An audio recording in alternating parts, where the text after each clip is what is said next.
Look around you. Most men are running a race they've already lost before the starting gun even fired. They work 40, 50, 60 hours a week for a paycheck that inflation eats before it even hits their bank account. They spend their weekends trying to forget a job they hate, buying things they don't need to impress people who don't care. By 2026, the gap between the top 1% and the rest won't just be about the zeros in a bank account. It will be about sovereignty.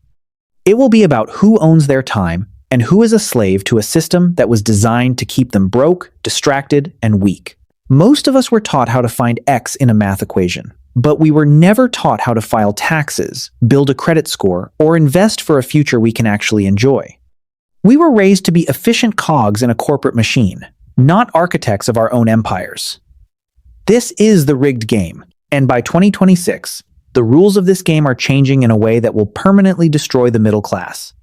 Let me tell you a story about two brothers. They grew up in the same house, shared the same parents, and had access to identical opportunities.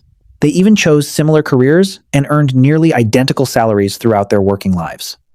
At age 65, the first brother retired with $1.4 million in investments, a paid-off house, and complete financial freedom. He spends his winters in Arizona, helps his grandchildren with college costs, and never checks prices at restaurants. The other brother?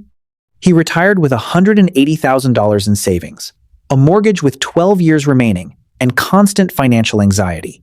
He works part-time at a hardware store because Social Security doesn't cover his basic survival. He lies awake at night calculating whether he can afford both his medications and his property taxes. The divergence didn't happen in their 20s, when they were too broke to make a move. It didn't happen in their 30s, when both were building families.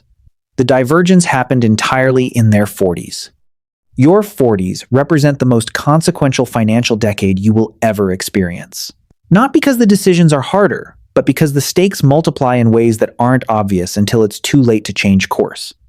You are standing at the intersection of peak earning power, remaining compounding time, and expense stabilization. For most professionals, income reaches its maximum between 42 and 55. This means your 40s represent the years when you have the most raw material available for building wealth. At 40, you still have 20 to 25 years until traditional retirement. That is enough time for money to roughly quadruple at historical market returns. A dollar invested at 40 becomes $4 by 65. But wait until 50, and that dollar only becomes 2.5. Wait until 55, and it only becomes 2. Your 40s represent the last decade where meaningful compounding remains possible. The first reason 99% of men will stay poor is the high-income poverty trap. According to a 2025 Goldman Sachs report, 41% of Americans earning between $300,000 and $500,000 live paycheck to paycheck. Even 40% of those earning over $500,000 report the same thing. They earn more in a month than many earn in a year, yet they experience the same financial anxiety as someone earning a fraction of their salary. This trap operates on psychology, not arithmetic. When income increases, spending increases in direct proportion. This is lifestyle inflation. A $15 lunch becomes a $25 lunch. The Honda becomes a leased BMW. Each individual upgrade feels reasonable because you earned it. But the upgrades compound while savings stay flat. Once a luxury becomes routine, downgrading feels like deprivation rather than returning to normal. You are not wealthy. You are just a high-income consumer trapped on the hedonic treadmill. Consider the fixed cost trap. High-income households qualify for mortgages that stretch their budgets just as thin as lower earners but involve much larger numbers. A family earning $80,000 might spend $2,000 monthly on housing, while a family earning $300,000 spends $8,000. Both families have the same percentage of income going to shelter, and both families feel equally constrained. Private school tuition, multiple car payments, and country club memberships function like fixed costs once established. Pulling a child out of private school or selling a vacation home feels like a public admission of failure. This is why they stay trapped. They are under-accumulators of wealth, spending their income to appear rich while having no real net worth. Research on actual millionaires tells a completely different story. Most millionaires don't look like millionaires at all. They live in average neighborhoods, drive older cars, and rarely display their wealth. A 2025 Empower study showed that over 62% of everyday millionaires still budget, shop deals, and avoid extravagant lifestyles. The typical millionaire has rarely spent more than $399 on a suit. Warren Buffett still lives in the same house he bought in 1958 for $31,000. The plumber who drives a 10-year-old truck but has $2 million in investments is far wealthier than the doctor in a leased BMW with zero liquidity. Most men in their 40s feel an intense social pressure to display their success. They move from a $350,000 home to a $600,000 home. They think they are spending an extra $1,800 a month. In reality, they are spending over $1 million in retirement wealth because that money is no longer compounding over 25 years. The house upgrade literally costs you your freedom. Now, let's build your Fidelity Fortresses, a system designed to generate consistent income without ever touching your principal. Most men think the S&P 500 is the ultimate goal. While it's great for building long-term wealth, it simply doesn't deliver for those who want to live off dividends. At an average dividend yield of 1.2 to 7%, you would need to invest nearly $4.7 to $2 million to hit a $60,000 annual income goal. If your goal is sovereignty, you need an income engine built on three factors: dividend yield, dividend growth, and share price appreciation. I have handpicked 5 powerhouse Fidelity funds that function as a high-performance income machine. First is FSMDX, the Fidelity Mid-Cap Index Fund. This is your income grower. It pays a solid 2.2 to 7% dividend, and that dividend is growing with a 10-year CAGR of 23.6 to 7%. Second is FTEC, the Fidelity Information Technology Index ETF. This fund gives you concentrated exposure to tech titans like Apple, Microsoft, and NVIDIA companies that are shaping the future through AI and cloud computing. While its yield is modest, its average annual return of 18.6 to 7% drives massive capital appreciation. Third is FNILX, the Fidelity Zero Large Cap Index Fund.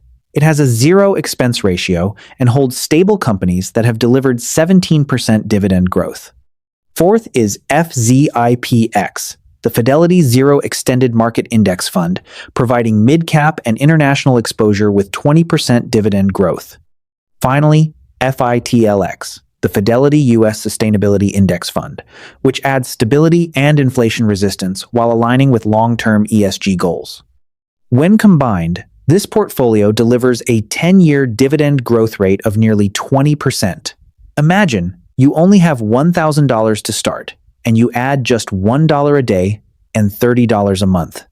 By year 30, through reinvested dividends and growth, your portfolio will be worth over $440,000, paying you nearly $7,000 a month in passive income. If you start with $20,000 and commit to $20 a day, by year 20, your nest egg reaches nearly $1 million, generating over $5,700 per month in dividends. This is the mathematical leverage of time that 99% of men ignore. To protect this fortress, you must follow the minimalist money rules. Rule number 1, everything you own costs money twice. The first cost is the purchase price. The second cost includes storage, maintenance, mental energy, and opportunity cost. A treadmill takes up 20 square feet of space that costs money in rent or mortgage. Every item you own occupies a small slice of your attention and has been shown to increase cortisol levels and reduce focus. Rule number 2, calculate cost per use before any purchase. Divide the price by the number of times you'll realistically use it. A $200 jacket worn twice costs $100 per wear. A $400 mattress used every night for 10 years costs 55 cents per use. The expensive mattress is the smarter financial move. Rule number 3, apply the replacement test to everything you already own. If an item disappeared today, would you spend money to replace it? If the answer is no, it has negative value and is stealing your mental space. Rule number 4, never upgrade out of boredom. A phone that makes calls and runs apps does not need replacement just because a newer model exists. Boredom is not mechanical failure. It is marketing designed to destroy your wealth. Rule number 5, create friction for spending and ease for saving. Delete stored credit card numbers from online retailers. Require a 24-hour waiting period for any non-essential purchase. Automate transfers to investment accounts so the money is gone before your impulses can touch it. Rule number 6. Count your possessions regularly. Counting forces awareness and prevents the silent creep of accumulation. Rule number 7. Rent or borrow before you buy. Test your interest in a new hobby before investing in equipment that will eventually collect dust. Rule number 8. Understand the lifestyle multiplier effect. A singular purchase, like a boat, triggers a cascade of related expenses like storage, insurance, and maintenance. Rule number 9. Define enough before you start earning. Without a finish line, you are running an endless race where expenses always outpace income growth. Rule number 10. Measure wealth by optionality, not accumulation. True wealth is the ability to say no to a job that destroys your mental health because you have built a financial fortress.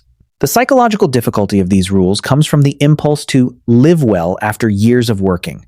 You feel you have earned the right to enjoy your success. But research shows that beyond a baseline of security, additional purchases contribute minimally to well-being. Lifestyle inflation provides only temporary happiness boosts that fade within 18 months. True gratification isn't found in consuming your peak earning years. It's found in converting those years into permanent freedom. The discomfort of discipline lasts 10 years. The reward of sovereignty lasts 30 years or more. The pleasure of indulgence lasts 2 to 3 years. But the consequences last a lifetime. Picture yourself at 70 years old. In one version of this future, you are sitting on your porch, planning a trip to visit your grandchildren. You are relaxed because unexpected expenses don't threaten your stability. In the other version, you are calculating whether your Social Security check will cover your medication or your property taxes. You are worried about what happens if your car needs repairs. Both versions of you made their decisions decades earlier, in their 40s. 99% of men will choose the default path.